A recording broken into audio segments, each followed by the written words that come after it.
Good morning all of you. હવે last સેશનમાં આપણે વેકેશન ખુલ્યું, જે જલસા કર્યા એવી બધી વાત કરી. હવે આપણું જે લક્ષ્ય છે એ તરફ આપણે જોઈએ તો આપણે હવે ચેપ્ટર 8 ની શુભ શરૂઆત કરશું કે ફાઇનાન્શિયલ મેથડ. હવે લાસ્ટ સેશનમાં આપણે કંટ્રોલિંગ વાળું જે ચેપ્ટર છે કે અંકુશ વાળું ચેપ્ટર છે તે કમ્પ્લીટ કર્યું હતું. ખૂબ સરસ મજાનું ચેપ્ટર હતું કે અંકુશ એટલે શું, કે અંકુશની અંદર આપણે એની પ્રક્રિયાના તબક્કા છે એ લાસ્ટ સેશનમાં જોયા હતા. ત્યારબાદ હવે આજે નવા ચેપ્ટરની શરૂઆતમાં આપણે કે ફાઇનાન્શિયલ મેનેજમેન્ટ એટલે શું, એનો ખ્યાલ, વ્યાખ્યા, કે આ ચેપ્ટરની અંદર આપણે રૂપરેખા જોઈએ જેની જે લાક્ષણિકતાઓ છે, પછી નાણાકીય નિર્ણયો કઈ રીતે લેવા છે કે ઇન્વેસ્ટમેન્ટ સંબંધી કે ધિરાણ સંબંધી કે ડિવિડન્ડ સંબંધી, પછી મૂડી માળખું છે, કાર્યશીલ મૂડી એટલે શું, કાયમી મૂડી એટલે શું, કે આપણે તમે કદાચ ફ્યુચરમાં ઇન ફ્યુચર બિઝનેસની શરૂઆત કરો તેની અંદર કેટલી કાર્યશીલ મૂડી રાખવી, કોને કાયમી મૂડી કહેવાય, બરાબર, કેટલું ઇન્વેસ્ટમેન્ટ રાખવા કરવું અને કેટલી હાથ પર રોકડ રાખવી, તે તમામ જે થિયરિકલ માહિતી છે તેનો અભ્યાસ છે આપણે આની અંદર કરવાનો છે. કે ફાઇનાન્શિયલ, કે તમારી પાસે પૈસા છે પણ પૈસાનું મેનેજમેન્ટ કેવી રીતે કરવું, બરાબર, કે ઘણી વખત છે 50 લાખ રૂપિયા તમારી પાસે હોય તમે એ બેંકમાં જ રાખો તો એની અંદર જે બેંકમાંથી બેનિફિટ ના થાય એટલો તમને અન્ય જગ્યાએ ઇન્વેસ્ટમેન્ટ, કઈ જગ્યાએ ઇન્વેસ્ટમેન્ટ કરીએ તો સામે છે તમને ઇન્કમ મળે. તો એ માટે કઈ રીતે મેનેજમેન્ટ કરવું, કે નાણાકીય સંચાલન, જેવી રીતે આપણે ઘરનું મેનેજમેન્ટ કરતા હોય કે તમને ખબર હોય તો હોટલ મેનેજમેન્ટ છે, બિઝનેસ મેનેજમેન્ટ, એવી જ રીતે નાણાકીય મેનેજમેન્ટ કે પૈસાનું મેનેજમેન્ટ કઈ રીતે કરવું, બરાબર. તો આપણે ફર્સ્ટ વન એમાં જોશું ઇન્ટ્રોડક્શન, કે સરળ અર્થમાં નાણાંનું સંચાલન કરવું એટલે નાણાકીય સંચાલન. કે સરળ અર્થમાં શું કીધું કે આપણી ઇન્કમ છે 50,000 ની છે તો હવે 50,000 ની અંદર ઘર ખર્ચમાં કેટલું ઇન્વેસ્ટમેન્ટ કરવું, અથવા તો તમે કોઈ એસઆઈપી કરાવેલી છે અથવા તો એલઆઈસી કરાવેલી છે તો એટલા મંથલી એટલા જે સ્કીમના તમારા પૈસા કપાશે. ત્યારબાદ કોઈ જગ્યાએ તમે છે અન્ય જગ્યાએ ઇન્વેસ્ટમેન્ટ કરવા માંગો છો તો હાથ પર કેટલી રોકડ છે, આ 50,000 માંથી કઈ જગ્યાએ કેટલાનું રોકાણ કરવું, કેટલા હાથ પર રાખવા અને કેટલો ઘર ખર્ચ છે, આ તમામ બાબતોનું આપણે સંકલન કરીએ એટલે કે નાણાકીય સંચાલન. આમ નાણું એ ધંધા માટે રક્ત સમાન છે. જેવી રીતે આપણા શરીરની અંદર રક્તનું મહત્વ છે કે રક્ત ના હોય તો આપણે પણ જીવિત ન રહી શકીએ, એવી જ રીતે ધંધાની અંદર નાણાંને કોની સાથે ઉપમા કરવામાં આવી કે નાણું એ ધંધા માટે રક્ત સમાન છે. કે પૈસા ના હોય તો કાચો માલ ના હોય, કાચો માલ ના હોય તો કે મેન્યુફેક્ચરિંગ ના થાય, મેન્યુફેક્ચરિંગ ના થાય તો સેલિંગ ના થાય, સેલિંગ ના થાય તો ઇન્કમ ના થાય, અને ઇન્કમ ના થાય તો આપણી પાસે નાણું આવે નહીં. આમ નાણું એ ધંધા માટે રક્ત સમાન છે. કે રુધિરાભિસરણ વગર માનવ જીવનનું અસ્તિત્વ શક્ય નથી. કે જેવી રીતે રક્ત છે રુધિરાભિસરણ દ્વારા આખા શરીરમાં છે એ ફરતું રહે છે, એવી જ રીતે જે નાણું છે એ પણ એકમની અંદર ફરતું રહે છે. કેવી રીતે તો કે સૌપ્રથમ આપણે કાચા માલની અંદર નાણાંનું રોકાણ કર્યું, ત્યારબાદ એ કાચા માલમાંથી આપણે છે તે વસ્તુમાં રૂપાંતર કર્યું, ત્યારબાદ એનું સેલિંગ કર્યું, બરાબર, ત્યારબાદ પાછા આપણને એ નાણાં મળ્યા, જે ઇન્વેસ્ટમેન્ટ કર્યા હતા આપણે કાચા માલની અંદર અને વેચાણ કર્યું એમાંથી પાછા એ નાણાં પરત મળે, એટલે એની જે સાયકલ છે એ સતત ને સતત છે એ શરૂ જ રહે છે. આમ તેવી જ રીતે નાણાં વગર ધંધાકીય એકમનું અસ્તિત્વ શક્ય નથી. કે પર્યાપ્ત નાણાં વગર ધંધો શરૂ કરી શકાતો નથી. કે તમારે છે એ બિઝનેસની શરૂઆત કરવી હોય કે કોઈ નાના પાયે તો એના માટે કે જેટલી કે તમારે મશીનરી ખરીદવા માટે છે, તે જગ્યા માટે, મજૂરી ચૂકવવા માટે, કે અમુક જે નાના મોટા જે પ્રોપર ખર્ચા છે એની ચૂકવણી કરવા માટે જરૂરી છે એ નાણાં તો હોવા જ જોઈએ. કે પર્યાપ્ત, કે પૂરતા નાણાં ના હોય તમે બિઝનેસની શરૂઆત કરો છો તો ખરેખર છે તો આપણે દરેક જરૂરિયાતો પૂર્ણ ના કરી શકીએ, તો આપણે એ પ્રમાણેની જે ઓર્ડર મળે તો એને પણ પૂર્ણ કરી શકતા નથી. નાણાં વગર છે ધંધો શરૂ કરી શકાતો નથી. કે દરેક ધંધા માટે નાણું એ પાયાની ઈંટ છે. કે આપણે જેવી રીતે મકાનનું બાંધકામ છે, કોઈ પણ જગ્યા પર આપણે જે બાંધકામ કરીએ છીએ તો પાયાની અંદર જેવી રીતે ઈંટનું મહત્વ છે એવી જ રીતે ધંધાની અંદર છે નાણું એનો પાયો છે. ધંધાના વ્યવહારોને નિયમિત ચાલુ રાખવા માટે, જેમ કે લાઇટ બિલના ખર્ચા છે, મજૂર ચૂકવણી અથવા તો અન્ય કોઈ રિપેરિંગ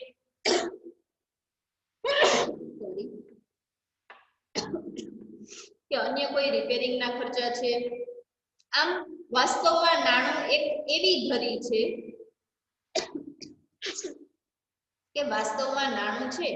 એક એવી ધરી છે કે જેની આસપાસ બધી જ આર્થિક પ્રવૃત્તિ કે નાણાં છે તો એમાંથી એક જગ્યાએથી બીજી જગ્યાએ બીજી જગ્યાએ કે એની અંદર જે આર્થિક પ્રવૃત્તિ કે આપણે નાણાંનું ઇન્વેસ્ટમેન્ટ કરીએ ત્યાં આર્થિક પ્રવૃત્તિ છે એ ગોળ ગોળ ફર્યા જ કરે છે. નાણાકીય સંચાલન એવી સંચાલકીય પ્રવૃત્તિ છે કે જે નાણાકીય સાધનોના આયોજન અને અંકુશ કે નાણાકીય સાધનો છે આપણે છે એ કોઈ મશીનરી કાલો કે આપણે છે કોઈ વસ્તુનું મેન્યુફેક્ચરિંગ કે દોરી બનાવવા માંગીએ બરાબર કે એનું આપણે ફોરેન ની અંદર આપણે છે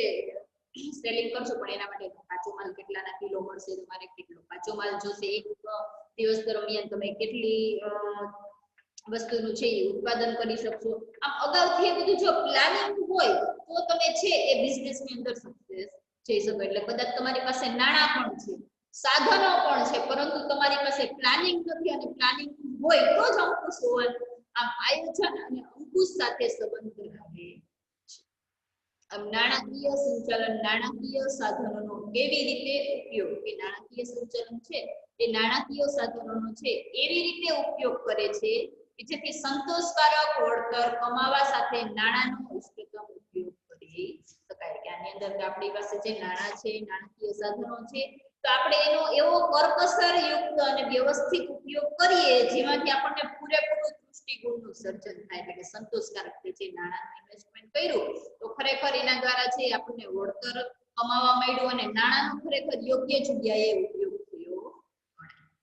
કે સમયના પસાર થવા સાથે નાણાકીય સંચાલનનું કે સમય જેમ જેમ પસાર થતો જાય છે એમ નાણાકીય સંચાલનનું જે કાર્યક્ષેત્ર છે એ દિવસે દિવસે છે એ નવા ક્ષેત્ર તરફ વિકાસ પામ્યું છે. હવે આપણે જોશું કે નાણાકીય સંચાલનનો ખ્યાલ અને તેની વ્યાખ્યા કે એની જે ડેફિનેશન છે એનો જે કોન્સેપ્ટ છે કે જે ફાઇનાન્શિયલ મેનેજમેન્ટની અંદર કે વ્યવહારમાં નાણાં અને કાર્યોનું સંચાલન કરવું કે વ્યવહારની અંદર કે તમે જે બિઝનેસની અંદર જે પણ વ્યવહાર કરો છો તો એ દરેક નાણાં છે અને કાર્યનું સંચાલન કે આપણે નાણાં છે તો એનો કઈ જગ્યાએ કેટલો ઉપયોગ કરશું અને એના દ્વારા આપણે કયું કાર્ય કરશું કે કરાવશું એનો વ્યવસ્થિત ઉપયોગ એટલે કે નાણાકીય સંચાલન. કે ધંધાની બધી જ નાણાકીય પ્રવૃત્તિઓના પાસાનો સમાવેશ કે ધંધાની જે બધી નાણાકીય પ્રવૃત્તિ છે એના પાસાનો સમાવેશ નાણાકીય સંચાલનમાં થાય છે. કે ધંધાની બધી જ નાણાકીય જે પ્રવૃત્તિ છે તેની અંદર દરેક જે આર્થિક પ્રવૃત્તિ છે તો દરેકનો સમાવેશ છે કે નાણાકીય સંચાલનમાં થાય છે. કે નાણાકીય સંચાલન નાણાકીય બાબતોને લગતા કે નાણાકીય સંચાલનની અંદર પછી કેટલું સેલિંગ કર્યું કેટલું મેન્યુફેક્ચરિંગ કર્યું એનો હિસાબ નથી થતો પરંતુ કેટલા નાણાં મળ્યા અથવા તો કેટલો ચોખ્ખો નફો થયો ને કેટલું છે એમાંથી આપણે ખર્ચા બાદ કરતા બરાબર. નાણાકીય સંચાલનમાં નાણાકીય કે પૈસાને લગતા જ બધા નિર્ણયો લેવાય તેનો અમલ થાય છે. ત્યારબાદ જોશું આપણે એની ડેફિનેશન કે FW પાઇસના જણાવ્યા અનુસાર ફાઇનાન્શિયલ મેનેજમેન્ટ એટલે શું કે નાણાંના ઉપયોગ પર આધારિત આધુનિક અર્થતંત્રમાં કે નાણાંનો જે ઉપયોગ છે એના પર આધારિત આધુનિક અર્થતંત્રમાં નાણાકીય સંચાલન એટલે જ્યારે નાણાંની જરૂર પડે ત્યારે નાણાં મળી રહે તે પ્રમાણેની વ્યવસ્થા કરવી. કે FW પાઇસ છે જે ચિંતક એને શું કીધું છે કે એને પોતાના અભિપ્રાય પ્રમાણે પોતાના વિચાર પ્રમાણે છે એને જણાવ્યું છે કે નાણાંના ઉપયોગ પર આધારિત આધુનિક અર્થતંત્રના કે નાણું છે એના ઉપયોગ પર જે આધારિત છે તે આધુનિક અર્થતંત્રની અંદર નાણાકીય સંચાલન એટલે કે જ્યારે નાણાંની જરૂર પડે ત્યારે નાણાં મળી રહે તે પ્રમાણેની વ્યવસ્થા કરવી. કદાચ આપણી પાસે નાણાં છે આપણે કોઈ શેરની અંદર રોકાણ કર્યું ડિબેન્ચરની અંદર રોકાણ કર્યું અથવા તો કોઈ પણ જગ્યાએ કોઈના બિઝનેસમાં પાર્ટનરશિપ છે એ રાખેલી છે કે કોઈ પણ જગ્યાએ નાણાં રોક્યા પરંતુ જ્યારે તમારે આકસ્મિક નાણાંની જ કે કદાચ છે કોઈ તમારા સનના મેરેજ કરવા માંગો છો અથવા તો એના માટે બિઝનેસ કરવા માંગો અથવા તો એક્સિડન્ટ થયો અથવા તો કોઈનું મૃત્યુ થયું અને તમારે નાણાંની જરૂરિયાત પડી તો નાણાંની જરૂર પડે ત્યારે તરત જ નાણાં મળી રહે તે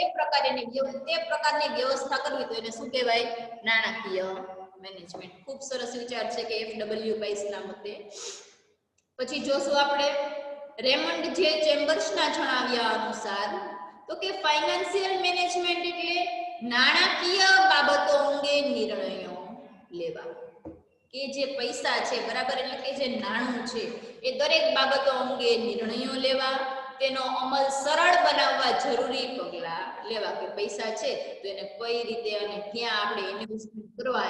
એ અંગેના નિર્ણયો લેવા અને એનો અમલ કે દરેક વ્યક્તિ સમજી શકે અને સરળ રીતે એનો અમલ કરી શકે એવા પગલાં લેવા અને તેની આલોચના એટલે કે જે તે વ્યક્તિ છે એ સમજી શકે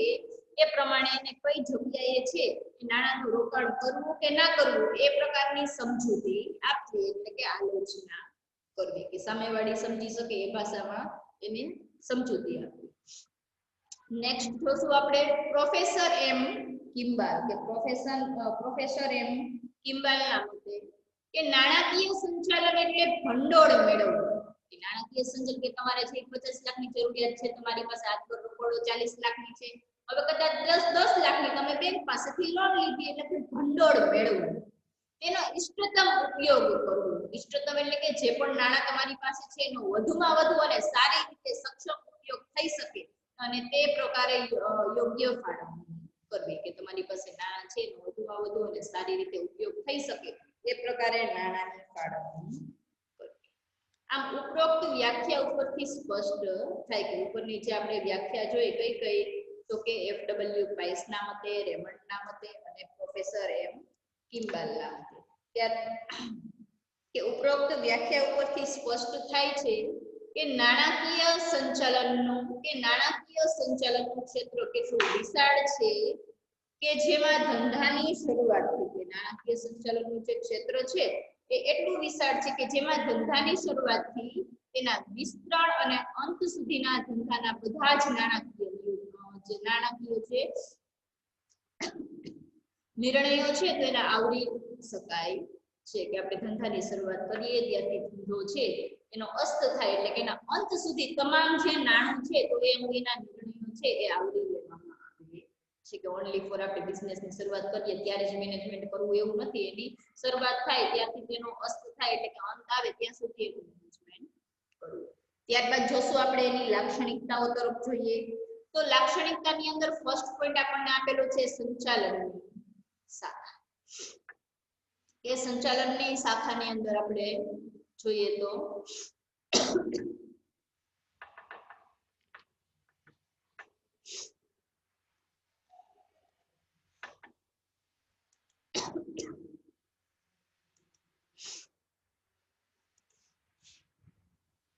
કે ફર્સ્ટ પોઈન્ટ આપણને આપેલો છે કે સંચાલનની શાખા, અહીંયા તમને હાઇલાઇટ કર્યો છે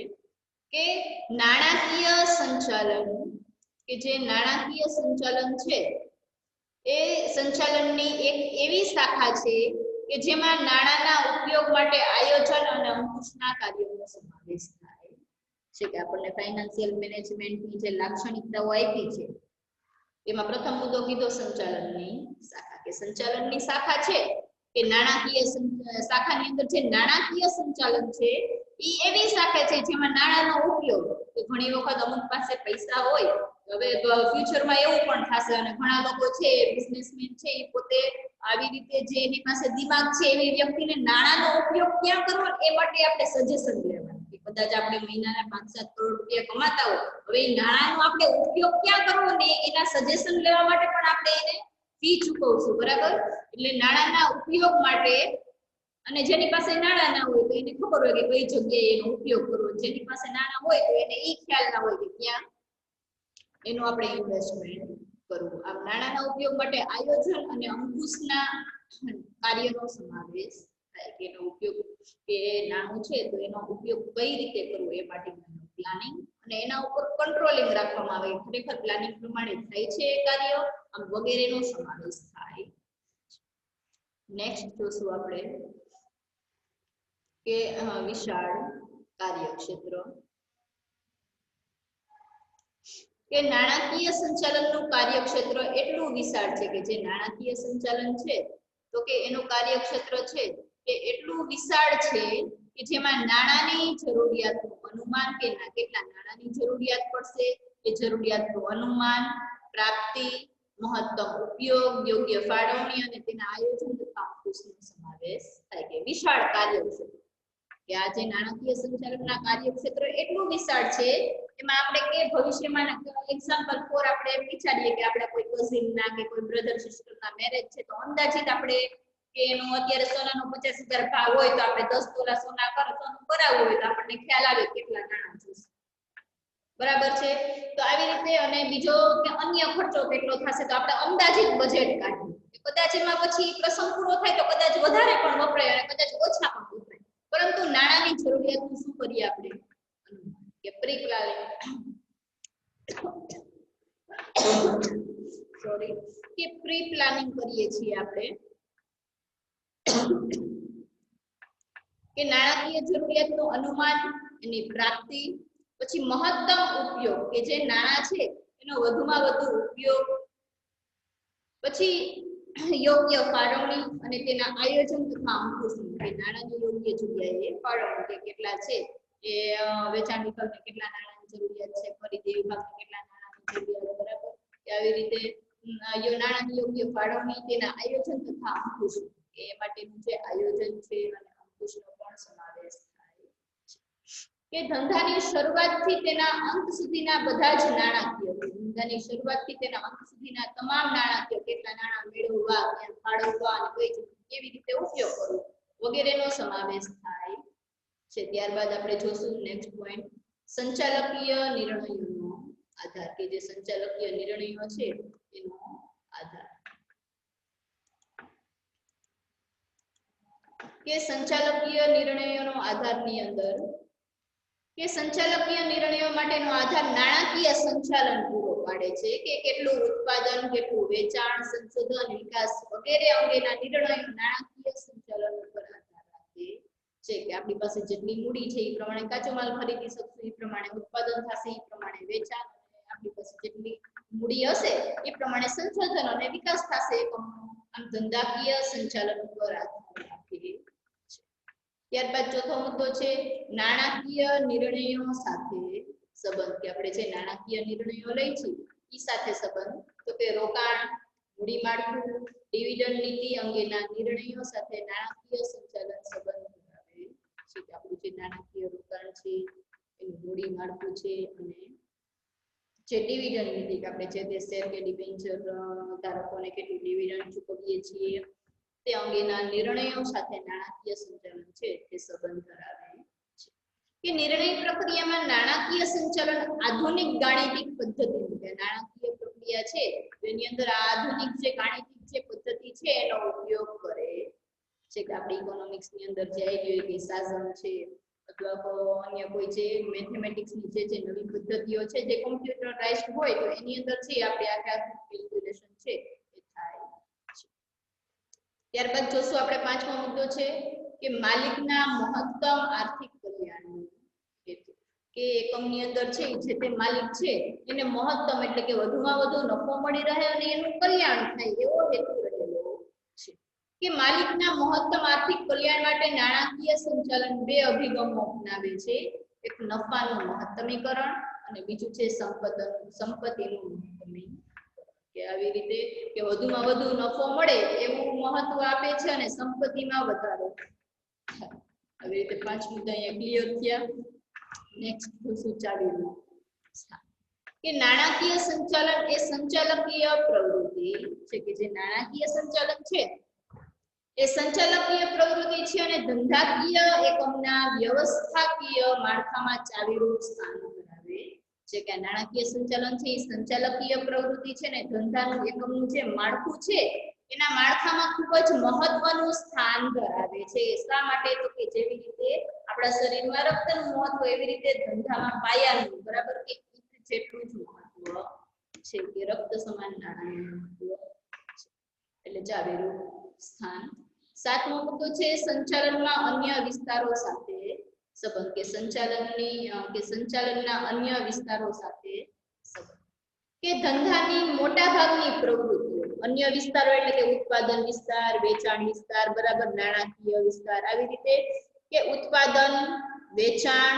બજાર વગેરે નાણાં સાથે સંકળાયેલી હોય હોય છે કે ઉત્પાદન સંચાલન છે, વેચાણ સંચાલન છે, બજાર સંશોધન છે વગેરે નાણાં સાથે સંકળાયેલું હોય છે. કે નાણાકીય સંચાલનમાં પૂરતા પ્રમાણમાં ભંડોળ હશે તો ઉત્પાદન નીતિ અને વેચાણ નીતિ, આપણી પાસે પૂરું ભંડોળ છે તો આપણે કેટલું ઉત્પાદન કરશું, કેટલું વેચાણ કરશું, એટલે નીતિ એટલે કે અંગેની જે આપણે નીતિ નિયમો છે જે ઘડવા માંગીએ છીએ, જે સિસ્ટમ વગેરેના ઘડતરમાં વધારે પરિવર્તન રહેશે. આમ આ અર્થમાં નાણાકીય સંચાલન એ સંચાલનના જુદા જુદા વિસ્તારો જેવા કે ઉત્પાદન સંચાલન, બજાર સંચાલન અને કર્મચારી સંચાલન સાથે સંબંધ ધરાવે છે. જેમ નાણાકીય સંચાલન છે તે ઉત્પાદન, બજાર અને કર્મચારી ત્રણેય સાથે સંબંધ ધરાવે છે. શા માટે? તો કે નાણાં દ્વારા કાચો માલ ખરીદશું, ઉત્પાદન કરશું, બજારમાં વેચાણ કરશું, કર્મચારી દ્વારા જ કરવામાં આવે અને લેવાવાળી વ્યક્તિ પણ છે એક માણસ જ છે, એટલે કે કર્મચારીઓનું સંચાલન. ત્યારબાદ આપણે લાસ્ટ એન્ડ ફાઇનલ પોઈન્ટ જોશું બે ભાગમાં વિભાજન. કે નાણાકીય સંચાલનને બે ભાગમાં વિભાજન કરવામાં આવે છે. દાખલા તરીકે કાયમી મૂડીનું સંચાલન અને કાર્યશીલ મૂડીનું સંચાલન. બરાબર, કે કાયમી મૂડી એટલે શું અને કાર્યશીલ મૂડી એટલે શું, આપણે એનો તફાવત જ આવશે આગળ આ જ ચેપ્ટરની અંદર કે કાયમી મૂડી એટલે શું અથવા તો કાર્યશીલ મૂડી એટલે શું. તો આપણે જોઈએ કે કાયમી મૂડીના સંચાલનમાં કાયમી મિલકતો જેવી કે મકાન, યંત્રો, જમીન વગેરેના વિસ્તરણ માટેના આયોજનનો સમાવેશ. કે કાયમી મૂડી એટલે કે જેમાં જલ્દીથી ખરીદી કે વેચાણ છે જલ્દીથી નથી થઈ શકતું, એવી રીતે મકાન, યંત્રો અને જમીન વગેરેનો સમાવેશ છે કાયમી મૂડીમાં થાય. જ્યારે કાર્યશીલ મૂડીમાં તો કે રોજના મજૂરીને લગતા ખર્ચા છે, વીજળી બિલને અથવા તો જે તે જગ્યાએ આપણે રેન્ટ પર રાખેલી હોય તો એને લગતા ખર્ચા છે, રિપેરિંગના, સમારકામના, મશીનરીને લગતા નાના મોટા જે ખર્ચા આવતા હોય તો એ રોજના ખર્ચામાં એનો સમાવેશ થાય. એટલે આજના સેશનમાં આપણે અહીંયા એક ટોપિક રાખીએ કે આપણે છે ફાઇનાન્શિયલ મેનેજમેન્ટ છે એની ડેફિનેશન જોઈ, બરાબર, ત્યારબાદ એની લાક્ષણિકતાના 8 મુદ્દા જોઈ. હવે એના પછીનો ટોપિક છે એ આપણે નેક્સ્ટ સેશનમાં જોશું, પરંતુ આજે એની જે લાક્ષણિકતા છે એ તમને બધાને યાદ રહી ગઈ હશે. બરાબર.